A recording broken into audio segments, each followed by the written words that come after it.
Well, when Labor claimed victory in the federal election last year, it brought in the first change of government since 2013. The party promised a fresh start for Australians after a tumultuous era led by the Liberals, but it hasn't been smooth sailing in the last couple of months for Anthony Albanese. He's lost ground in the latest polling over what's been seen as inaction on issues that matter, like cost of living. Joining me now is Redbridge Group Director Simon Welsh, who's going to review the year with us just a little bit. Now, we are at the midway point, Simon.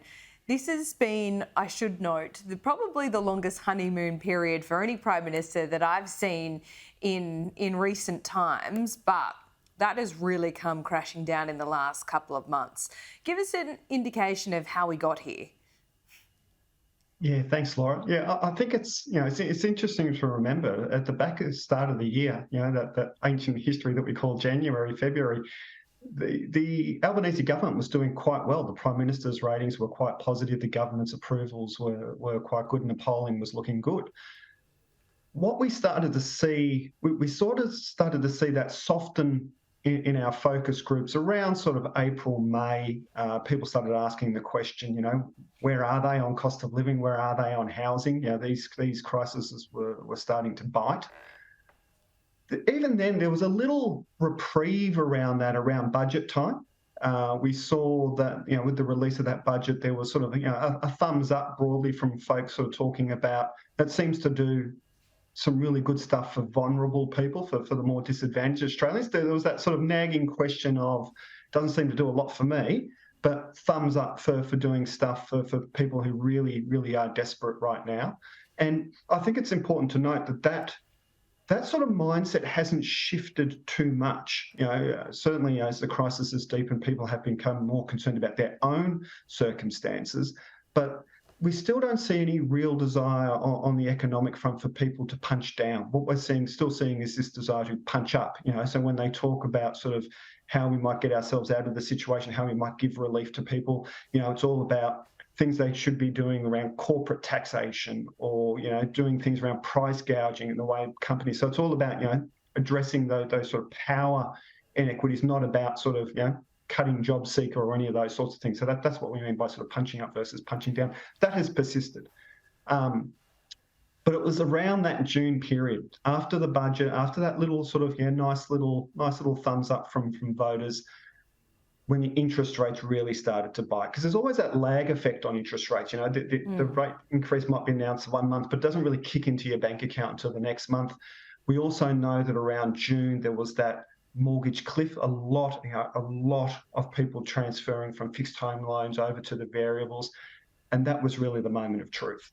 And what we saw was the polls really started to take a sharp dive around June from then onwards, and that period of financial distress really coming home to millions of Australian households, and particularly to households that up to that point really hadn't experienced great financial distress. I mean, a lot of these households were doing okay through COVID, either because they'd managed to keep jobs and they were working from home or with JobKeeper and those sorts of things. So they sort of got through COVID economically, and then suddenly they're hit with this crisis, and it's really starting to bite around July, August, September, which also happened to be the time when the government really started, providing oxygen and its bandwidth to the referendum. And I think that's sort of, in a party political sense, I think that's probably going to be sort of the legacy of the referendum, was the sense that, again, for millions of these Australian households, right at the time they were looking for some strong leadership from government on addressing cost of living, the government was focusing on the referendum. It had a referendum date coming up. It had to. That sucked some of the oxygen and the bandwidth that the government could provide to the issues that were really animating people at the time, and it created this perception of distraction, at best, at worst, sort of lack of care for people like me and what I'm going through. And I think that's really sort of delivered to the point where we kind of sit now, where, again, I think it's also important to note there that we've kind of landed back where we were at the election. So it's kind of, I sort of think of it as a reverse Bradbury that the government's done this year. They were leading quite comfortably. They've tripped over. They've stumbled. The opposition has caught up, And I think the opposition catching up is more about, you know, Liberal voters coming back as opposed to them sort of making great inroads into Labor vote.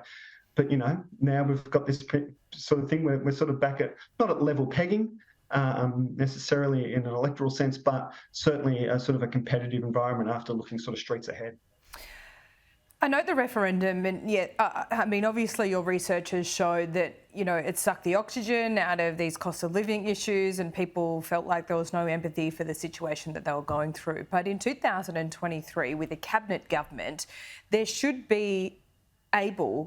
should be able to walk and chew gum at the same time.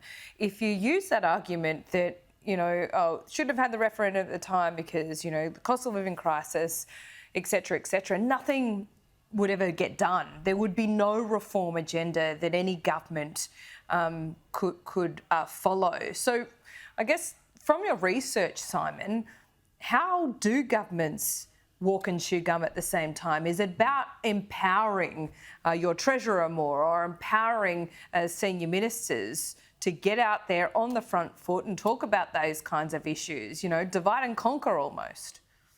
Yeah, and absolutely. Folk in the focus groups will make the same point that you've just made, that, you know, we should have the capacity and competency to walk and chew gum. And, you know, that's part of their critique.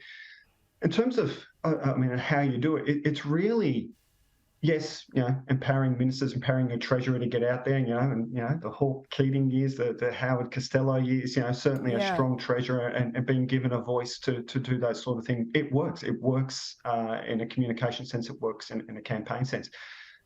But it also requires you to have the policies, have the stories to be able to tell that kind of values-based story around the economy. So it can't just be hot air. You've actually got to have some substance, I suppose, to what you've got to talk about. But so, you know, you've got to have the big, and as I say, people looking for these big economic reforms that punch up. You've got to have those sorts of things in. You know, for this moment, you've got to have those sorts of things in your portfolio. Simon, fascinating as always. We'll speak to you next week about the year ahead. Beautiful. Thanks, Laura. Thanks so much.